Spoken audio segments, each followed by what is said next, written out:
Donc, bonjour et bienvenue à cet événement spécial pour le Jour international de la femme. Donc, aujourd'hui, on a pour vous un plaisir avec quatre dames qui ont eu beaucoup de succès en immobilier récemment. Et puis, avant ça, avant de se lancer dans l'événement, je voulais peut-être vous inviter toutes et tous à réfléchir un petit peu à qu'est-ce que cette journée peut représenter pour nous. Parce que je sais que souvent on peut penser la condition de la femme, ça nous amène peut-être dans des réflexions qui sont pas toujours super positives, mais il faut célébrer les victoires.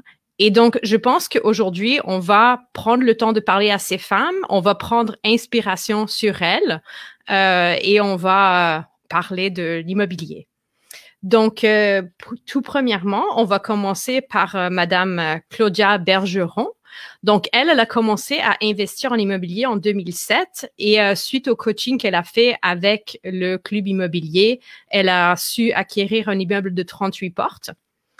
Ensuite, on a Catherine Labonté qui possède aujourd'hui 120 portes dans la région de Québec. Et c'est quelqu'un qui a... Ah, là, bonjour tout le monde. Donc, Catherine, elle a commencé à investir à 25 ans et puis elle a atteint l'indépendance financière en 2016. Ensuite, on a Alison Cloutier qui a réussi à amasser aujourd'hui jusqu'à 300 portes et qui a commencé à 18 ans. Donc, peut-être celle qui a commencé la plus jeune. Et puis, on a Joyce Truchon qui a commencé à investir en 2012 à Bécomo et puis qui participe à l'équipe Team Gestion et qui possède aujourd'hui 71 portes. Donc, j'ai pas fait le calcul, mais je pense qu'il y a tout un portefeuille et toute une panoplie de talents aujourd'hui, mesdames. Donc, si on veut commencer peut-être avec Claudia. Claudia, est-ce que tu peux nous expliquer un petit peu qu'est-ce qui t'a inspiré à te lancer en immobilier? Oui, comme tu le disais un petit peu dans ma description, moi j'ai toujours eu un intérêt pour l'immobilier, même étant tout jeune, on était une famille de sportifs, puis on se déplaçait là, pour des tournois de région en région. Puis maman me disait que très jeune, là, je voulais toujours aller dans les restaurants, voir les salles de bain, les halls d'entrée, tout ça. Fait que je pense que naturellement j'ai eu un intérêt très jeune pour les bâtisses, pour les immeubles. Et c'est en 2007 là, que j'ai acquéri mon premier immeuble où je ne savais pas du tout ce que j'allais faire avec ça. C'était simplement à mon début à l'université. Je me disais, si j'ai pas la chance d'avoir un emploi qui me donne une bonne retraite, ben j'aurai au moins ça pour plus tard. Puis c'est que 10 ans plus tard, en 2017, quand j'ai commencé mes lectures, à participer à des événements réseautage et ensuite suivant un cours de coaching que là, j'ai acquéri un premier 38 logements, puis ainsi de suite, là, tous les autres immeubles en sont suivis. Alors, voilà. Merci. Donc, est-ce qu'on peut aller à la prochaine personne? Alison, veux-tu nous répondre à la même question? Oui, dans le fond, moi, ça a commencé. C'est sûr que mon père a toujours investi dans l'immobilier. L'immobilier fait partie de ma vie depuis très longtemps. Il a toujours investi par-ci, par-là. Nous, dans le fond, puis mon père m'avait dit à 18 ans, il va falloir que tu investisses parce que nous, dans le fond, on peut pas être assuré. On n'a pas d'assurance vie, on est malade, les deux, on a la même chose. Fait que nous, l'immobilier, on utilise ça comme une assurance vie. Fait que c'est comme ça que c'est venu. Puis là, ben, il me montrait ses techniques, il me montrait, donc, il me présentait ses contacts, tout ça. Fait que c'est comme ça que c'est venu, là. Dans le fond, c'était lié à me faire une assurance vie par moi-même. D'accord. Merci. Et Catherine, comment c'est arrivé pour toi? Oui, mais en fait, moi, du plus loin que je me rappelle, là, on dirait que j'ai toujours voulu être en affaires. Je savais pas quoi. Et puis, dans la jeune vingtaine, j'ai rencontré quelqu'un qui avait quelques immeubles, un certain succès en immobilier. Et puis, c'était vraiment pas le bon moment pour moi. Là, j'étais encore à l'université, j'avais pas d'argent, pas d'emploi, mais ça m'avait allumé une petite cloche. Donc, les années qui ont suivi, j'allais toutes les semaines regarder les immeubles à vendre, tout ça. Donc, je me suis préparée là de cette façon-là pour le jour où j'ai été prête, là, où j'avais un emploi plus stable, puis j'étais rendue là d'investir. Donc, je connaissais un petit peu le marché parce que ça faisait quelques années que je suivais l'immobilier, là. Donc, c'est vraiment une personne qui m'a allumée là-dessus, là. D'accord. Et Joyce, comment ça s'est passé pour toi? Moi, ça a été vraiment un cheminement qui s'est fait parce que quand on a acheté notre premier duplex comme propriétaire occupant un mois avant, c'était zéro dans mes intentions d'investir en immobilier, ni même d'avoir un immeuble où ce que j'allais avoir un client locataire à m'occuper. Puis finalement, ben c'est un de nos amis communs, c'est la seule personne qu'on connaissait dans notre entourage qui nous a convaincus des avantages justement d'avoir un revenu supplémentaire pour habiter dans notre chez nous. Puis finalement, ben on a commencé un petit peu à s'intéresser à ça, à lire des livres, puis à suivre des formations. Puis ben, dans le fond, ce qui était notre projet d'achat pour notre chez nous est devenu notre projet de retraite. Et finalement, le projet de retraite est devenu un projet de carrière parce qu'aujourd'hui, ben je travaille dans ma passion. Donc voilà. Ah, parfait. Et puis après, donc, est-ce que la prochaine question, ça tourne un petit peu sur qui vous a influencé? Donc, est-ce que vous avez eu des mentors? Est-ce que vous avez eu des personnes, soit des gens que vous connaissez ou des gens dont vous aviez connaissance qui vous ont inspiré à vous lancer? Et juste avant de commencer à répondre, je veux souligner qu'on fait aujourd'hui tirer un prix pour ceux qui vont partager ce broadcast dans leur feed Facebook. Donc, si vous faites le share et que vous nous informez dans les commentaires, on va pouvoir vous rentrer dans le tirage. En fait, on a 2 formations gratuites, 2 livres à faire tirer. Donc, juste tout simplement partager. Et puis, après, on va redemander à Claudia. Donc, est-ce qu'il y a quelqu'un qui t'a inspiré ou qui t'a motivé dans ton parcours? Ben, la première personne qui m'a inspirée, c'est à travers les lectures, c'est Jacques Lépine, que j'avais hâte de rencontrer quelques années plus tard, quand j'ai commencé à participer à des activités de réseautage. Mais moi, ce que j'ai fait, j'ai beaucoup été... je suis une personne d'action, puis ça a été un peu ma façon autodidacte d'apprendre. Donc, j'ai osé parler à des gens qui m'inspiraient, qui étaient parce que, tu sais, vous savez, dans l'immobilier, il y a plusieurs façons, il y a plusieurs domaines, il y a plusieurs spécialités.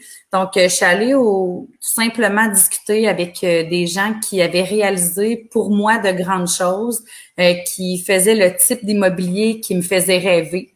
Donc, je me suis collée à ces gens-là et qui sont aujourd'hui des amis, mais je me souviens, là, un vendredi soir après le travail, j'ai monté avec ma voiture à 2 heures de route dans une autre région pour aller sur le terrain, aller dormir et me réveiller le lendemain matin, passer une journée complète avec cet ami là que j'ai en tête, qui est un de mes mentors. Fait que j'ai fait comme ça des apparitions, là, des rendez-vous avec des gens pour passer des journées dans leur bureau, à voir comment ils organisaient leur gestion, à voir sur le terrain comment ils étaient en opération. Donc, j'ai suivi des gens, j'ai discuté, j'ai osé aller discuter avec certaines personnes qui m'inspiraient énormément.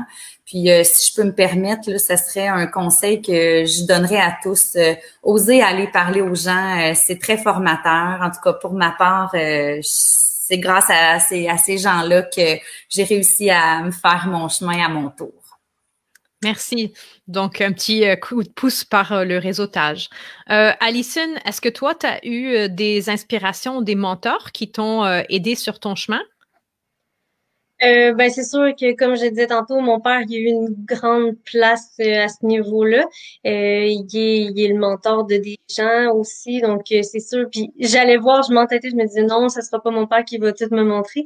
Puis j'allais voir les gens des mentors, puis eux-mêmes avaient beaucoup d'admiration pour mon père, donc je me suis rendu compte que mon père était vraiment le meilleur mentor que je pouvais souhaiter. Donc j'ai eu la chance là, de l'avoir à mes côtés à ce niveau-là. Alors, oui, chanceuse d'avoir un parent qui est déjà dans le milieu. Catherine, est-ce que toi, tu as eu des gens qui t'ont inspiré à prendre le chemin que tu suis? Ben en fait, je pense que j'ai été très autonome dans mon développement, aller jusqu'à le jour où j'ai commencé à fréquenter le club. Là, je devais peut-être avoir une 60aine de portes. Le club m'a beaucoup apporté la confiance. On dirait que j'ai fait mon parcours pas mal tout seul. de façon très autonome. Là, j'ai appris par moi-même. J'ai pas fait beaucoup de lectures. J'ai eu 3 jeunes enfants dans les années où j'ai commencé en immobilier. Donc, j'ai pas fait énormément de lectures. Je pense que j'ai eu ça de façon très instinctive, là, le développement immobilier. Mais le fait de fréquenter le club, de voir que c'était vraiment un métier, ce que je faisais, qu'il y avait d'autres gens qui faisaient ça, de quelle façon eux le faisaient, par rapport à ce que moi je faisais, ça m'a beaucoup inspiré là, de côtoyer des gens qui faisaient qui font la même chose que moi, là, ce que j'avais pas eu dans les premières années où je faisais des investissements immobiliers. Mm-hmm. Donc, plus le fait d'avoir une communauté qui t'entoure pour t'aider à monter. Oui, puis t'es un travailleur autonome, donc c'est le fun tu développes tes choses, mais tu sais jamais si la façon que tu fais c'est bien, donc c'est super inspirant là, de côtoyer des gens qui font ça aussi, donc oui, effectivement. Non, à 100%. Joyce, est-ce que toi, tu as connu des mentors ou des personnes qui t'ont poussé à réussir? Oui, ben en fait, justement, la personne qui nous a convaincus d'investir en immobilier pour notre premier chez nous, c'est cette personne-là qui nous a accompagnés là, pour d'autres achats aussi. On a vraiment été chanceux justement d'avoir cette personne-là dans notre entourage pour commencer. Puis ensuite de ça, ben j'ai commencé justement à m'intéresser à faire des lectures puis à suivre des coachings. Donc, tous les experts, toutes les coachs avec qui j'ai travaillé m'ont influencé à leur manière. Les personnes aussi que j'ai rencontrées dans les formations, les personnes que je côtoie, les entrepreneurs que je côtoie m'aident beaucoup, m'apportent beaucoup. Donc, j'ai vraiment plein de personnes qui ont fait en sorte que je suis rendue où je suis aujourd'hui. Parfait. Écoutez, mesdames, moi, en fait, je suis curieuse parce que je sais que moi, dans mon cheminement, j'ai toujours trouvé que d'avoir des femmes qui pouvaient m'inspirer. Moi, quand j'étais plus jeune, j'avais pas exactement des modèles sur lesquels je pouvais, on va dire, regarder en avant. Et je me demande pour vous, les gens qui vous ont appuyé, épaulé et ceux sur qui vous avez pris inspiration, est-ce que ça a été des femmes? Si ça a été des hommes, est-ce qu'il y a eu un petit déclic dans votre tête qui vous a dit « Ah, moi, peu importe, je peux faire la même chose ». Comment ça s'est passé pour vous?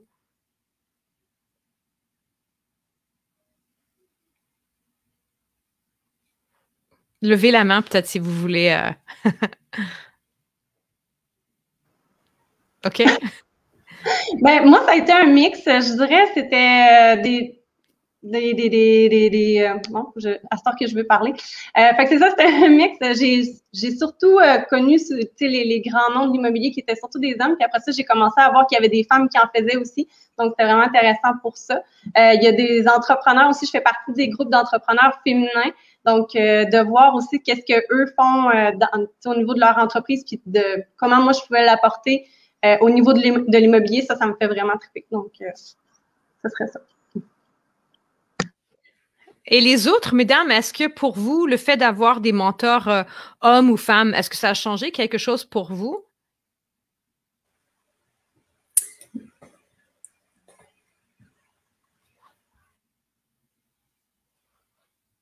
On t'entend pas. On oublie. Désolée, j'ai oublié d'unmuter moi aussi. Donc, c'est une question qui est vraiment difficile à répondre parce que moi, j'ai jamais attribué la réussite ou quoi que ce soit par le fait d'être une femme ou un homme. Et puis, j'ai pas eu particulièrement de femmes ni d'hommes qui ont été d'une inspiration capitale. Là. Donc, je pense que c'est plus une personnalité. Chacun fait son chemin. Donc, je le vois comme ça un peu. Hein. D'accord. Après, donc, ce que je peux vous dire en termes du club, donc, en fait, pour aider les femmes à réseauter entre elles dans le club, on a créé un groupe Facebook privé pour les entrepreneurs ou pour les investisseuses féminins. Donc ça, ce lien, on va le partager un petit peu plus tard, mais on va commencer à avoir un groupe privé où les femmes qui font partie du club vont pouvoir discuter entre elles. Donc si ça peut aider à promouvoir un petit peu le réseautage pour tout le monde, je pense que ça serait une bonne chose. Et puis après, n'oubliez pas aussi de share le broadcast. Comme je vous ai dit plus tôt, on a 2 livres sur les flips et l'optimisation.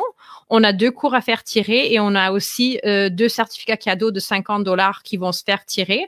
Donc, si vous partagez ce feed et que vous le mettez dans les commentaires, on va pouvoir vous rentrer dans le tirage pour ça.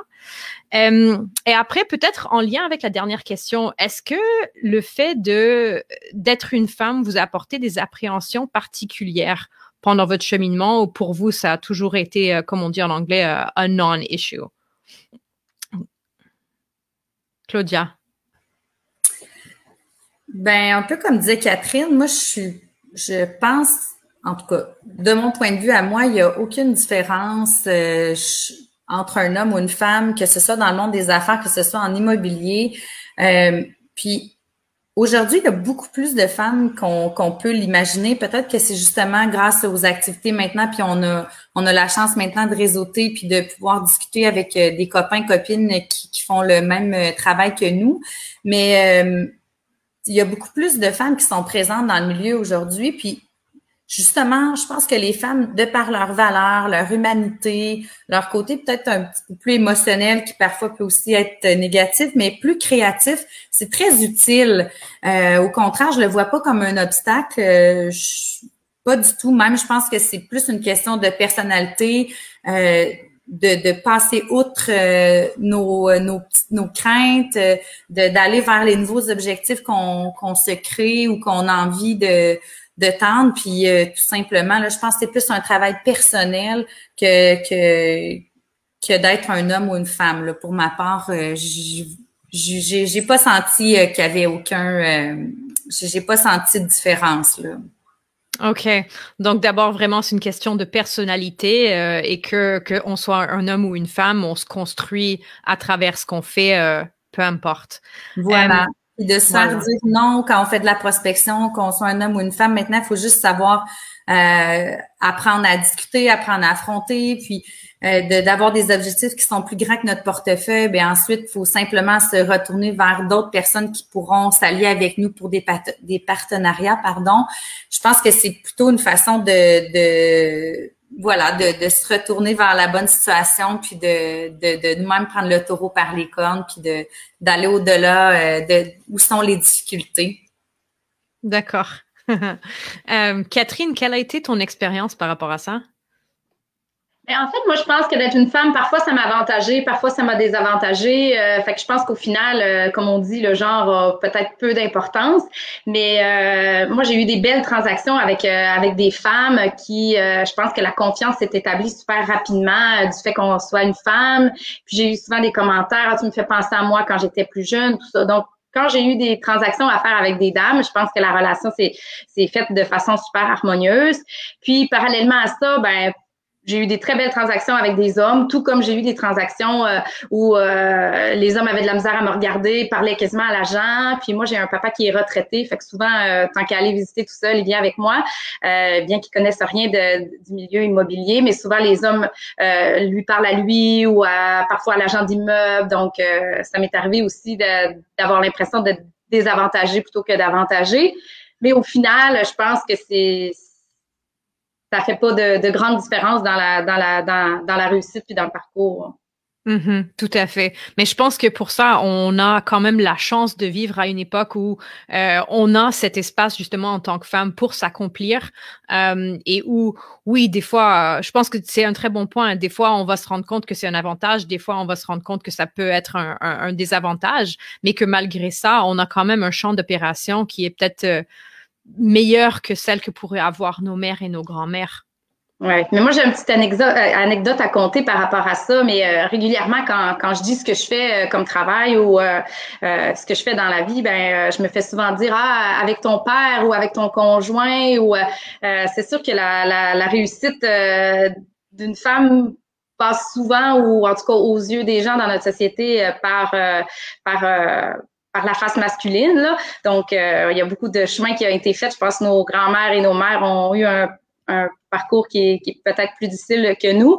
Il reste encore du chemin à faire, mais je pense qu'on a notre place. Les femmes, on a des grandes forces, puis ça paraît maintenant aujourd'hui. Ouais, tout à fait. Je suis d'accord avec toi. Alison, pour toi, est-ce que tu as ressenti que le fait d'être une femme, ça a pu c'était quoi ton ressenti par rapport à ça dans ton cheminement? Ben, je vais dire, comme Catherine, ça dépend vraiment des circonstances. C'est sûr que là aussi, j'ai la perception de je suis vraiment jeune en plus, puis j'ai l'air encore plus jeune que ce que je suis. Fait que c'est sûr, quand j'ai commencé à 19 ans, et ben, puis là, j'allais sur le chantier, puis je disais quoi faire aux ouvriers. C'était comme pas tout le temps évident. C'était dur de me faire respecter. Vraiment, vraiment pas évident. À ce niveau-là. Fait que niveau pour gérer au début, gérer les employés, gérer les sous-traitants, j'avais beaucoup de misère. Ils s'en foutaient un peu. Fait que à ce niveau-là, c'était difficile. Aujourd'hui, ben, c'est sûr que j'ai gagné le respect de mon équipe. Mais encore aujourd'hui, ça peut arriver. Ça dépend tellement de chaque personne, des valeurs de chacun. J'ai des gens, ils sont un peu, ils doutent un peu au début. Après ça, ils me laissent parler. Je montre mon expérience, tout ça, c'est correct. Puis il y en a, j'aurais beau dire n'importe quoi, dire les choses les plus impressionnantes. Il y a rien à faire. Ils veulent parler avec un homme. Fait que il y en a il y a rien à faire avec eux. Mais ça, c'est très rare. Ça arrive là une fois sur 1000 peut-être, mais c'est sûr que j'ai vu une bonne différence en tant que femme, oui, mais en tant que jeune femme qui a l'air à la limite majeure, c'est sûr que ça a fait une difficulté supplémentaire. Non, ça c'est sûr. Ça c'est sûr. Moi, je me souviens, j'ai commencé quand j'avais 25 ans et j'avais l'air justement beaucoup plus jeune. Et là, surtout avec tout ce qui avait rapport avec la construction, c'était assez compliqué des fois justement pour s'imposer. Joyce, est-ce que toi, t'as ressenti quelque chose à ce niveau-là? Ben en fait, moi, c'est vraiment comme Alison. J'avais des blocages que j'ai travaillé avec les années, dont celui de justement quand j'ai commencé de me dire, ben crème, je suis une femme, je suis jeune. J'avais un petit manque de confiance par rapport à ça. Surtout quand que j'avais à faire face justement à des vendeurs ou même des investisseurs plus expérimentés. Fait que, mais tu sais, je me suis rendu compte avec le temps que c'était vraiment, tu sais, en ayant été me former, en ayant plus de compétences, en ayant mes connaissances maintenant, tu sais, c'est rendu plus facile. Mais au début, c'est sûr que c'était un blocage que j'ai débloqué avec le temps, là, en ayant plus confiance. Ouais, tout à fait. Mais je pense que ça prend aussi beaucoup avec l'expérience, non seulement sur le terrain, le fait de prendre sa place, mais aussi avec les connaissances. Donc, encore une fois, est-ce que ça a rapport avec le fait d'être une femme ou d'être jeune, ou est-ce que ça a tout simplement rapport avec le fait de prendre de l'assurance dans le métier qu'on fait? Ça peut-être être un petit peu des deux. On va maintenant peut-être se tourner vers le public. Donc, je ne sais pas si parmi ceux qui écoutent, s'il y a des questions pour les madames et demoiselles qu'on a aujourd'hui. On vous invite là à poser vos questions. Sinon, en fait, à long terme, ok. Donc, on a une question de Cathy Simard. J'ai 8 portes à mon actif et dans ma première année de gestion. Si vous aviez un seul conseil à me donner, ça serait quoi? Excellente question. Alors, Claudia, est-ce que tu as un conseil à donner à quelqu'un qui commence? Oui, je pense que justement, en étant dans la première année puis en ayant 8 portes, d'abord, bravo, c'est un bon début. Je pense que c'est le meilleur moment pour bien s'organiser, pour avoir une structure adéquate. Cathy, moi, si j'étais vous, je ferais comme si j'avais déjà 300 portes où je connais pas votre objectif, mais j'organiserais vraiment ma gestion comme si c'était une grande entreprise, parce qu'une fois que ça va être fait, vous aurez plus à vous en soucier. C'est pas au moment où vous en allez avoir, vous allez en avoir beaucoup sur les épaules que ça va être le temps de tout mettre ça en place. Donc, peut-être structurer sa gestion, ça peut être une bonne chose. Merci. Catherine, as-tu un conseil pour Cathy?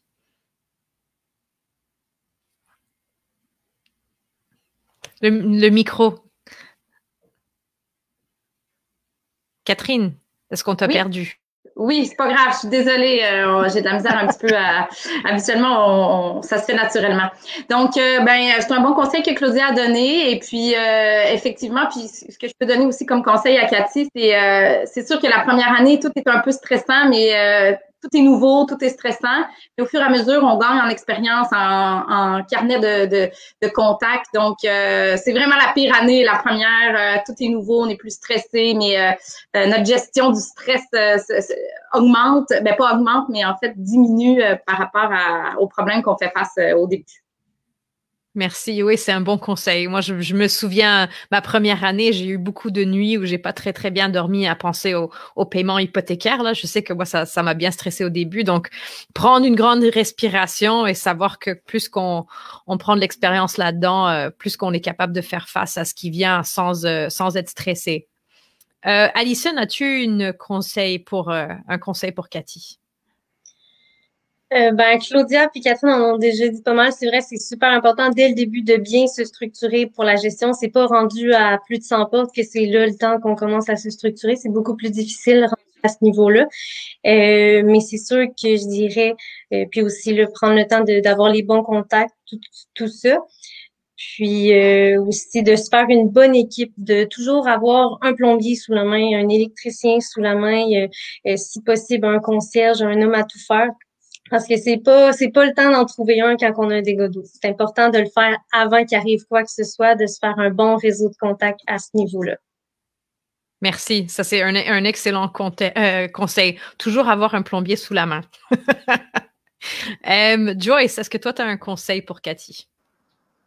Oui, ben dans le fond, tu sais, si tu penses déjà à agrandir ton parc immobilier, justement, c'est de commencer déjà à penser à qu'est-ce que tu pourrais déléguer. Tu sais, en immobilier, on touche à tout, à plein de choses de A à Z, surtout quand on commence. Puis pour l'avoir fait aussi, ce que je me suis rendu compte aussi, c'est que même si moi j'ai commencé avec mon conjoint, il y avait des choses que ni lui ni moi on aimait faire. Puis ça nous grugeait beaucoup notre énergie, ça grugeait notre temps aussi parce qu'on n'était pas en train de chercher des nouveaux projets pendant ce temps-là. Donc, c'est de toujours penser à un petit peu qu'est-ce qu'on peut déléguer. Je suis pas obligée de donner un 40 heures semaine dans l'immédiat, mais au moins d'y penser pour justement travailler dans sa zone de génie. Ouais, ça c'est un bon conseil, bon point dans sa zone de génie. Mesdames, moi j'ai une question qui était pas sur la liste, mais je suis quand même curieuse. Donc, on dit que souvent les femmes aujourd'hui ont plus de responsabilités à la maison et peut-être que dans la vie familiale, on va dire que la vie familiale prend plus de temps chez les femmes. Est-ce que pour vous, ça a été compliqué ou facile ou difficile de gérer votre vie en tant qu'investisseuse et puis d'agencer ça avec une vie familiale? Comment vous avez vécu ça, Claudia? Moi, j'ai la chance d'avoir un bon conjoint, un bon papa. Donc, oui, effectivement, à certains moments, ça peut être un petit peu plus ardu où il faut avoir, surtout là, quand on prend des nouveaux projets, des fois, c'est des grosses bouchées ou des moments où on a des défis, on est un petit peu moins présent qu'à l'habitude à la maison. Par contre, c'est tout le contraire. Pour les mamans que je connais en immobilier, on a une grande chance, on a une flexibilité d'horaire, puis je ne reviendrai jamais en arrière. Honnêtement, c'est une qualité de vie que d'avoir la chance de rester avec son enfant quand il est malade ou quoi que ce soit. Là, c'est une grande chance en même temps qu'on a. Fait que pour ma part, c'est aussi très positif. Merci. Ça, c'est un peu mon expérience aussi. Catherine, est-ce que tu as un avis là-dessus? Ben oui, tout à fait. Dans le fond, moi, j'ai développé 75% de mon parc étant maman de 3 jeunes enfants en bas âge. Donc, c'est sûr que moi, ça a toujours été pour moi important là, de jongler avec la vie familiale. La femme d'affaires en moi prend une grande place, mais la mère de famille aussi. Donc, moi, j'ai trouvé ma place dans l'immobilier dans le sens où, moi, c'est important.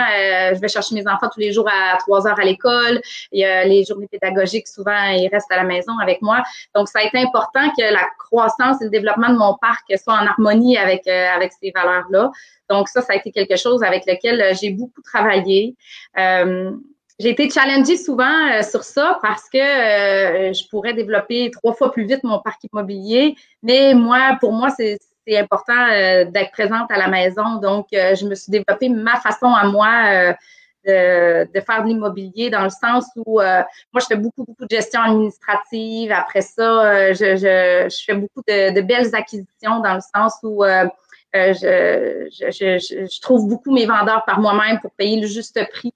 Donc, j'ai 70% de mon levier de créer plus par l'administratif. Donc, j'ai pas à être toujours sur les chantiers. Je fais de la rénovation, mais à un rythme qui me convient à moi là, pour pouvoir être présente à la maison. Donc, effectivement, faut jongler avec le fait d'être une maman aussi dans notre carrière. Mm-hmm. Mais dis-moi, et ça va pour vous toutes là. Est-ce que vous croyez que justement le fait d'avoir cet équilibre est peut-être plus important pour nous parce qu'on est des femmes? Ben, tout à fait, oui, c'est sûr. Alison, est-ce que toi...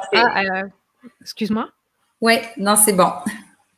Mais je disais oui, évidemment, là, tout à fait. Je pense que c'est un petit peu plus viscéral, ça nous vient plus instinctivement et rapidement, mais voilà. Ouais. Moi de chercher l'équilibre. De chercher l'équilibre. Mais un n'empêche pas l'autre. C'est ce qu'on essaie de dire aujourd'hui. Un n'empêche pas l'autre. Il y a de la place pour être une mère et il y a de la place pour être une femme aussi de carrière. Donc, c'est l'équilibre qui est à trouver, mais il y a la place pour les deux. Oui, tout à fait. Tout à fait. Alison, est-ce que toi, tu as un avis là-dessus? Ben, moi, c'est sûr, j'avais pas de vie de famille à gérer tout ça parce que, à 18-19 ans, c'est rare qu'on a toute une grosse famille. Moi, à ce niveau-là, c'est plus, de mes 0 à 100 logements environ, j'étais étudiante à temps plein, cégep et université, là, dépendamment de l'époque. Donc, c'est sûr que j'avais déjà ça. Je travaillais aussi à temps plein à un travail, puis j'avais un travail à temps partiel aussi, plus j'avais les immeubles. Fait que c'est sûr que j'avais pas de famille, mais c'était une autre sorte de gestion. C'est important d'être structuré. Moi, j'aime ça, j'ai un agenda, puis chaque minute de ma journée était déjà toute organisée à ce moment-là. Donc, pour concilier aussi avec les études. Donc, c'est sûr que c'est important de se structurer, puis d'être bien organisé. Tout à fait, tout à fait. Et Joyce, pour toi, est-ce que tu as connu, comment dire, est-ce que toi de concilier la vie à la maison et la vie d'investisseuse, est-ce que ça représente un défi pour toi? Ça l'a été au début, même qu'à un moment donné, j'ai atteint comme un plafond, puis je suis allée chercher une professionnelle en planification pour m'aider à gérer mon horaire parce que j'avais mon parc immobilier à Bécomo, j'avais mon emploi à temps plein, puis un coup que j'ai suivi son coaching, j'ai été capable d'acheter d'autres immeubles à Bécomo. Je me suis créé une deuxième entreprise à Québec avec mes partenaires. Puis, maintenant, avec mes partenaires aussi, mais je ne m'occupe plus de tout de A à Z. T'sais, on a chacun nos compétences, puis notre champ d'expertise. Fait que je m'occupe d'une portion, puis c'est la portion, justement, tantôt, je parlais de zone de génie, c'est ça, je m'occupe vraiment de ce qui me fait triper. Puis, pour aller sur l'autre question que tu as posée aussi tout à l'heure, c'est important de prendre justement du temps pour ça. Puis avant de rencontrer cette coach-là, je n'en prenais plus de temps pour moi, puis c'est malsain. Et c'est important de prendre soin de l'entrepreneur en arrière de l'entreprise, parce que si l'entrepreneur va pas bien, l'entreprise elle ira pas mieux non plus. Fait que puis c'est ça. Maintenant aujourd'hui, je suis capable de faire tout ça en même temps. Puis j'ai pu quitter mon emploi aussi pour travailler là-dessus, travailler sur nos entreprises. Mm-hmm. Non, mais je pense que c'est vraiment encore un bon soundbite de dire que si l'entrepreneur va pas bien, l'entreprise peut pas bien aller. Mais je pense que peut-être nous, en tant que femmes, encore plus, peut-être que c'est pour tout le monde, mais si la famille derrière l'entrepreneur va pas bien, ça veut dire aussi que l'entrepreneur va pas être à son optimal. Donc, toujours, en fait, cette thématique de savoir jongler avec les priorités et puis de pas négliger peut-être les aspects personnels pour les aspects vraiment plus de carrière. Donc, on a une autre question de Caroline. Est-ce que vous avez des livres à suggérer montrant des modèles féminins, soit en immobilier ou en entrepreneuriat?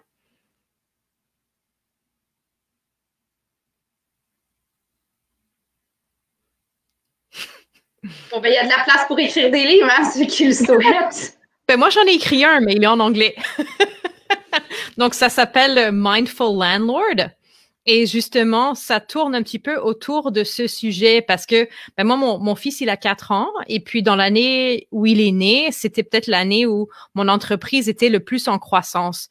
Et donc, justement, j'ai été appelée à travailler de plus en plus et il a fallu justement que je concilie un petit peu la vie familiale avec la vie d'une femme qui réussit. Donc, c'est un livre qui est sur comment gérer un parc immobilier, mais aussi un petit peu comment intégrer peut-être le mindfulness ou la pleine conscience dans comment on opère comme investisseuse.